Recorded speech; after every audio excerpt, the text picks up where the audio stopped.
অপদার্থ পুলিশ মন্ত্রী, ঢোলাহাট বিস্ফোরণে তোলপাড়, মমতাকে তীব্র আক্রমণ সুকান্তর। আজ মোথাবাড়ি, কাল আপনার বাড়ি, আত্মরক্ষায় হিন্দুদের জেগে ওঠার আহ্বান শুভেন্দুর। একাধিক ইস্যুতে উত্তরবঙ্গের বিজেপি বিধায়করা দিল্লিতে, বিজেপি সাহায্য করছে না, অভিযোগ টিএমসির। বয়স বেড়ে যাওয়ায় পদত্যাগের সিদ্ধান্ত নরেন্দ্র মোদীর, কে হতে পারেন পরবর্তী প্রধানমন্ত্রী? হঠাৎ বদলে গেল সম্পর্কের সমীকরণ, ফেরাদের বাড়িতে অভিষেকের উপস্থিতি নিয়ে তুঙ্গে জল্পনা। ঝাড়খণ্ডে ভয়াবহ ট্রেন দুর্ঘটনা, দুটি মালগাড়ির মুখোমুখি সংঘর্ষে নিহত 2, আহত 5। যারা জীবন ও ধর্ম বাঁচাতে বাংলাদেশ থেকে এসেছে তাদের নাম কাটা যাবে না, তীব্র মন্তব্য। হিন্দুত্ব ইস্যুতে চড়ছে পারদ, রামনবমীতে 2000-এর বেশি মিছিল, রাজ্য জুড়ে মেগা প্ল্যানিং পুলিশ প্রশাসনের। অক্সফোর্ডে মমতাকে অপমান, বামেদের বিরুদ্ধে প্রতিবাদে হাজরায় তৃণমূলের পথসভা।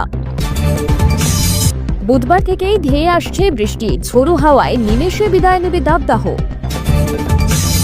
কলকাতা সংবাদ, আপনার শহরের সঠিক খবর সবার আগে পেতে কলকাতা সংবাদ চ্যানেলটি সাবস্ক্রাইব করুন এখনই। বেল আইকনে ক্লিক করে নোটিফিকেশন অন করুন, যাতে কোনো গুরুত্বপূর্ণ খবর মিস না করে। সত্য, নিরপেক্ষ ও দ্রুততম সংবাদ পরিবেশনের প্রতিশ্রুতি কলকাতা সংবাদ। পাথর প্রতিমার ঢোলাহাটে বাজি মজুতের বিস্ফোরণে 8 জনের মৃত্যুর ঘটনায় মমতা বন্দ্যোপাধ্যায়কে তীব্র আক্রমণ করলে কেন্দ্রীয় শিক্ষা প্রতিমন্ত্রী সুকান্ত মজুমদার। তিনি মমতাকে অপদার্থ পুলিশ মন্ত্রী আখ্যা দিয়ে বলেন, পশ্চিমবঙ্গ কখনো এত দুর্বল প্রশাসন দেখেনি। সুকান্তবাবু জানিয়েছেন তিনি এনআইএ তদন্তের দাবি জানিয়ে কেন্দ্রীয় স্বরাষ্ট্রমন্ত্রী অমিত শাহকে চিঠি দেবেন। তার অভিযোগ, মমতা বন্দ্যোপাধ্যায় গোটা বাংলাকে বারুদের স্তূপে পরিণত করেছেন। এত বিস্ফোরক মজুত রইল, অথচ গোয়েন্দা বিভাগ কিছুই জানল না। এটা কি তাদের ব্যর্থতা নাকি ইচ্ছাকৃত চুপ থাকা? এই ঘটনার তদন্তের দাবি তুলেছেন রাজ্য বিজেপির প্রাক্তন সভাপতি দিলীপ ঘোষ। তিনি বলেন, প্রতিবার বিস্ফোরণের পর গ্রেপ্তার হয় কয়েকজন, কিন্তু কোনো শাস্তি হয় না। সরকার ইচ্ছাকৃতভাবে এই ঘটনা ঘটতে দিচ্ছে যাতে ভয় তৈরি হয় এবং ভোটে প্রভাব ফেলা যায়। বিস্ফোরণের পর এলাকা জুড়ে আতঙ্ক ছড়িয়ে পড়েছে। বিরোধীদের অভিযোগ, বাংলার একাধিক জেলা এখন জেহাদিদের অভয়ারণ্য হয়ে উঠেছে।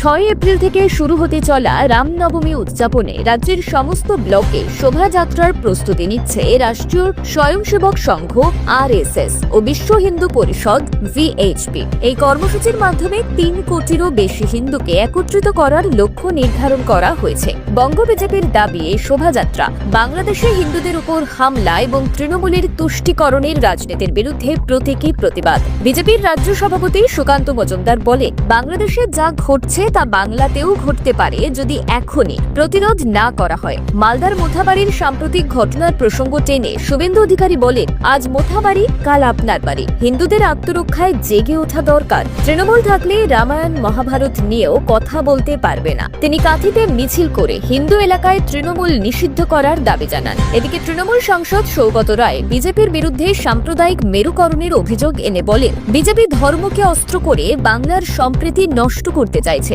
অন্যদিকে চীন সফরে গিয়ে ভারতকে কোণঠাসা করার ইঙ্গিত দিয়েছেন বাংলাদেশের অর্থনীতিবিদ মোহাম্মদ ইউনুস। তার বক্তব্য, ভারতের উত্তর পূর্বাঞ্চল সমুদ্রপথে প্রবেশ করতে পারে একমাত্র বাংলাদেশের মাধ্যমে, তাই আমাদের কৌশলগত গুরুত্ব অপরিসীম। এই মন্তব্য নিয়ে আন্তর্জাতিক মহলেও বিতর্ক শুরু হয়েছে। ভিডিওটি যদি ভালো লাগে তাহলে একটা লাইক দিতে ভুলবেন না। আপনার জেলার খবর পেতে কমেন্ট বক্সে জেলার নাম লিখুন। ফিরে আসছি পরবর্তী খবরে। উত্তরবঙ্গের বিজেপি বিধায়করা সম্প্রতি দিল্লি গিয়েছেন একাধিক ইস্যুতে কেন্দ্রীয় সরকারের কাছে তাদের দাবি তুলে ধরতে। তবে এই পদক্ষেপের বিরুদ্ধে তৃণমূল কংগ্রেস একাধিক অভিযোগ তুলেছে। তৃণমূলের দাবি, বিজেপি উত্তরবঙ্গের উন্নয়নের জন্য কেন্দ্রীয় সরকারের কাছ থেকে যথেষ্ট সহযোগিতা পেতে ব্যর্থ হয়েছে এবং একযোগে আন্দোলনেও তারা এগিয়ে আসছে না। তৃণমূলের মতে, ভুটানের জলবিভাজনে উত্তরের কিছু জেলা, বিশেষ করে ডুয়ার্স এলাকায় বন্যা মোকাবিলা ও চা বাগান শ্রমিকদের বেতন নিয়ে নিয়ে বিজেপি কোনো পদক্ষেপ নেয়নি। তারা বলছে বিজেপি বিধায়কদের উচিত ছিল একসাথে দিল্লি গিয়ে কেন্দ্রীয় সরকারের কাছে এই সমস্যা সমাধানের দাবি জানানো, কিন্তু তারা এই বিষয়ে কোনো পদক্ষেপ নেয়নি। রাজ্য সরকারের পক্ষ থেকে বলা হচ্ছে মমতা বন্দ্যোপাধ্যায়ের সরকারের আমলে উত্তরবঙ্গে ব্যাপক উন্নয়ন হয়েছে, কিন্তু বিজেপি সরকারের পক্ষ থেকে কোনো সহায়তা আসছে না। বিজেপি বিধায়করা দাবি করছে এই উন্নয়ন প্রকল্পগুলি বাস্তবতার সাথে সামঞ্জস্যপূর্ণ নয় এবং এসব বিষয়ে কেন্দ্রীয় সরকারের কাছে অভিযোগ জানানো প্রয়োজন। এখন দেখার বিষয় দিল্লিতে বিজেপি বিধায়কদের দাবি কেন্দ্রীয় সরকারের কাছে কতটা গুরুত্ব পায় এবং উত্তরবঙ্গের উন্নয়নে কি কার্যকরী পদক্ষেপ নেওয়া হয়। বয়স বেড়ে যাওয়ায় এবার পদত্যাগ করছেন নরেন্দ্র মোদী। কে এবার হবে প্রধানমন্ত্রী? প্রধানমন্ত্রীর পদ থেকে সরে যেতে পারেন মোদী। হঠাৎ কেন এমন সিদ্ধান্ত নিতে পারে এই জনপ্রিয় রাজনৈতিক নেতা? এমনই একটি মন্তব্য করেছেন শিবসেনা নেতা সঞ্জয় রাউত। তবে এই বক্তব্য একেবারেই মানতে নারাজ মহারাষ্ট্রের মুখ্যমন্ত্রী দেবেন্দ্র ফডনবিস। এমনই একটি মন্তব্য করেছেন শিবসেনা নেতা সঞ্জয় রাউত। তবে এই বক্তব্য একেবারেই মানতে নারাজ মুখ্যমন্ত্রী দেবেন্দ্র ফডনবিস। এ প্রসঙ্গে ফডনবিস জানিয়েছেন নরেন্দ্র মোদীর প্রধানমন্ত্রী পদ থেকে সরে যাওয়ার প্রশ্নই ওঠে না, বরং 2029 সালে লোকসভা ভোটেও তিনি দলের প্রধানমন্ত্রী প্রার্থী হিসাবে নেতৃত্ব দেবেন। তবে রাজনৈতিক মহলে জল্পনা ছড়িয়েছে মোদীর বয়স বৃদ্ধি নিয়ে। বয়স 75 পেরোলে দল ও প্রশাসনের গুরুত্বপূর্ণ পদে থাকা যাবে না বলে কয়েক বছর আগে সিদ্ধান্ত নেয় বিজেপি। সে বিধি মেনে লালকৃষ্ণ আদবানি, মুরলী মনোহর যোশী, সুমিত্রা মহাজনদের দল ও সরকারের গুরুত্বপূর্ণ পদ থেকে সরে যেতে হয়। চলতি বছরের সেপ্টেম্বরে 75 ছুঁয়ে ফেলবেন মোদী। তবে কি এবার ওনাকেও ছাড়তে হতে পারে পদ?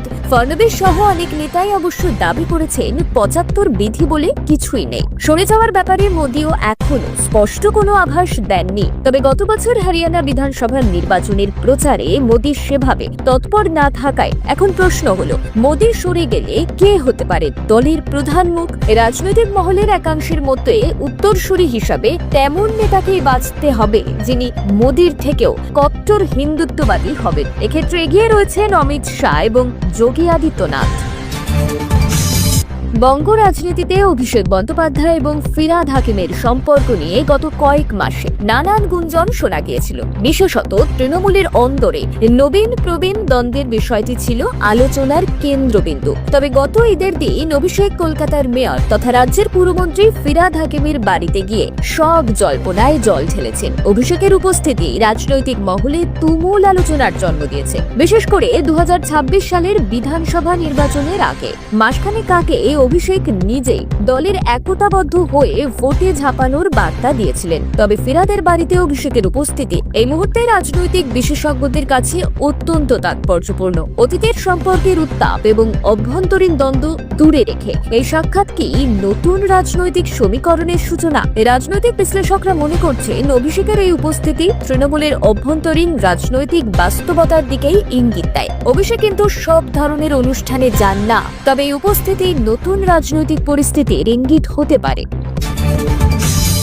এবার ঝাড়খণ্ডে ট্রেন দুর্ঘটনা। দুটি মালগাড়ির সংঘর্ষে মৃত্যু হল দুজনের। ঘটনায় গুরুতর জখম হয়েছেন অন্তত 5 জন। মঙ্গলবার ভোর 3টে নাগাদ সাহেবগঞ্জ জেলার বারহাইটের ভোগানডিহের কাছের ঘটনাটি ঘটেছে। এটি সর্বভারতীয় সংবাদ মাধ্যমের প্রতিবেদনে বলা হয়েছে একটি দাঁড়িয়ে থাকা মালগাড়িতে ধাক্কা মারে আরেকটি মালগাড়ি, যার জেরে ঘটনাস্থলেই 2 চালকের মৃত্যু হয়েছে। আহতদের স্থানীয় হাসপাতালে ভর্তি করা হয়েছে। এদিকে রেল সূত্রে খবর, বিদ্যুৎ উৎপাদনকারী সংস্থা এনটিপিসি মালগাড়ি দুটি পরিচালনা করে। যে লাইনে দুর্ঘটনাটি ঘটেছে সেগুলিও এনটিপিসির মালিকাধীন এবং মূলত তাদের বিদ্যুৎ কেন্দ্রগুলিতে কয়লা পরিবহনের জন্য ব্যবহৃত হয়। পূর্ব রেলওয়ের মুখপাত্র কৌশিক মিত্র বলেছেন, মালবাহী ট্রেন এবং ট্র্যাক উভয়ই এনটিপিসি, এর সঙ্গে ভারতীয় রেলওয়ের কোনো সম্পর্ক নেই। অন্যদিকে সাহেবগঞ্জের সাব ডিভিশনাল পুলিশ অফিসার কিশোর তির্কি একটি সর্বভারতীয় সংবাদ মাধ্যমকে জানিয়েছেন, মুখোমুখি সংঘর্ষে দুটি মালগাড়ির ইঞ্জিন দুমড়ে মুচড়ে গিয়েছে। সেগুলি লাইন থেকে দূরে ছিটকে পড়ে এবং তাতে আগুন ধরে যায়। খবর পেয়ে ঘটনাস্থলে পৌঁছয় দমকল। কি কারণে এই দুর্ঘটনা তা খতিয়ে দেখা হচ্ছে। বিজেপি পঞ্চায়েত সদস্যের 2 বাংলাদেশি আত্মীয়ের নাম এ রাজ্যের ভোটার তালিকায়। অভিযোগ তৃণমূলে। অভিযোগ ঘিরে তুলকালাম গাইঘাটার ডুমা গ্রাম পঞ্চায়েতে। ডুমা গ্রাম পঞ্চায়েতের 209 নম্বর বুথে ভোটার তালিকায় কারচুপির অভিযোগ তৃণমূলের ব্লক সভাপতির। বিষয়টি স্বীকার করে নির্বাচন কমিশনকে দায়ী করেছেন বিজেপির পঞ্চায়েত সদস্য। যারা জীবন এবং ধর্ম বাঁচাতে বাংলাদেশ থেকে এসেছে তাদের নাম কাটা যাবে না। তৃণমূল রাজনীতি করে তাদের নাম বাদ দেওয়ার চেষ্টা করছে।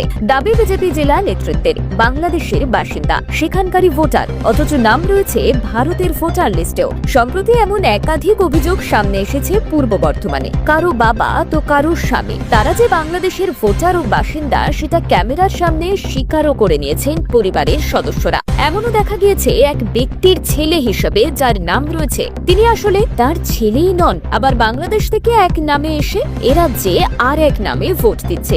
এহেন ঘটনাও ধরা পড়েছে। পুকুরের পাড়ের বাঁশবন কিংবা শাওরার জঙ্গলে নয়, ভুতুরে আনাগোনা এখন ভোটার তালিকায়। বাংলার ভোটার তালিকায় বাংলাদেশি ভূতদের আনাগোনা, অর্থাৎ অনুপ্রবেশ। তবে এ ভূত তো আর সে ভূত নয়, এ ভূত হলো মানুষ। পূর্ব বর্ধমানের কাটোয়া বিধানসভার একাইহাট এলাকা 22 নম্বর পাটে ভোটার তালিকায় নাম রয়েছে 56 বছরের বিচরণ গাইনের। অথচ এই বিচরণ গাই আদতে বাংলাদেশের নাগরিক। আজ থেকে নয়, গত 10 থেকে 15 বছর ধরেই থাকেন পদ্মাপাড়ের দেশে। একথা জানাচ্ছেন খোদ তাঁরই ছেলে। তাহলে পদ্মাপাড়ের বাসিন্দার নাম গঙ্গাপাড়ের ভোটার লিস্টে উঠল কি করে? উঠছে প্রশ্ন।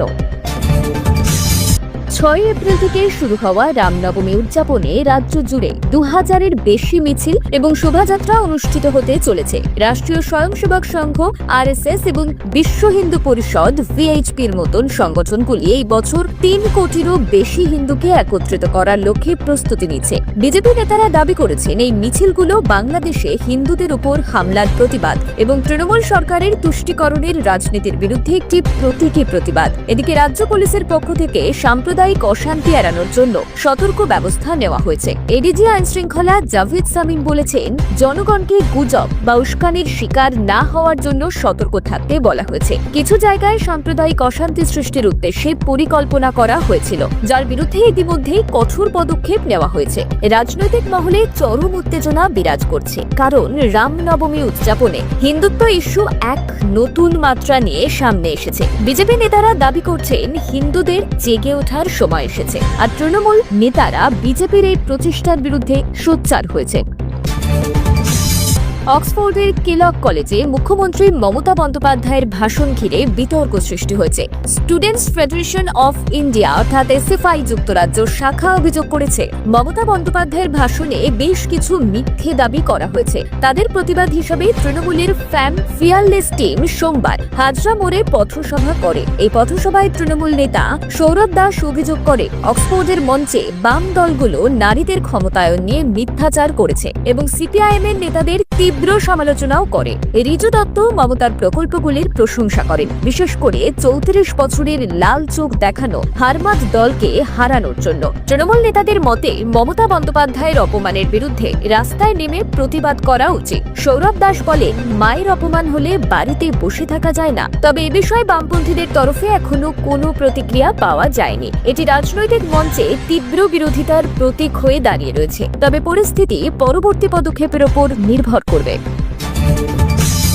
বুধবার থেকেই বঙ্গে হাওয়ার বদল ঘটবে। কাল থেকেই বৃষ্টি শুরু হতে চলেছে এবং বাতাসে প্রচুর পরিমাণে জলীয় বাষ্প প্রবাহিত হচ্ছে। গত কয়েকদিন ধরে স্থলভাগ থেকে বঙ্গোপসাগরের দিকে জলীয় বাষ্প প্রবাহিত হচ্ছিল, কিন্তু এখন ছত্তিশগড় থেকে তামিলনাড়ু পর্যন্ত বিস্তৃত অক্ষরেখার প্রাচীরে বাঁধা পেয়ে সেই জলীয় বাষ্প আবার স্থলভাগেই ঢুকছে। এর ফলে আর্দ্রতা বাড়ছে এবং শুষ্ক লু বদলে ঘর্মাক্ত অস্বস্তিকর পরিস্থিতি তৈরি হচ্ছে বাংলায়। বৃহস্পতিবার থেকেই রাজ্য জুড়ে বজ্রবিদ্যুৎ সহ ঝড় বৃষ্টির সম্ভাবনা। কলকাতা সহ পশ্চিমবঙ্গের 3 থেকে 4 জেলায় বৃষ্টির আশঙ্কা বাড়বে। শুক্রবার থেকে দক্ষিণবঙ্গের সব জেলায় বজ্রবিদ্যুৎ সহ বৃষ্টি এবং দমকা ঝোড়ো হাওয়া হবে। বৃষ্টির সঙ্গে 30 থেকে 40 কিলোমিটার প্রতি ঘন্টায় দমকা বাতাস বইবে। উত্তরবঙ্গে আপাতত শুষ্ক আবহাওয়াই থাকবে এবং তাপমাত্রা প্রায় অপরিবর্তিত থাকবে। ধন্যবাদ। আজকের মতন সংবাদ এখানেই শেষ। পরবর্তী আপডেটের জন্য আমাদের সঙ্গে থাকুন। ভালো থাকুন, সুস্থ থাকুন।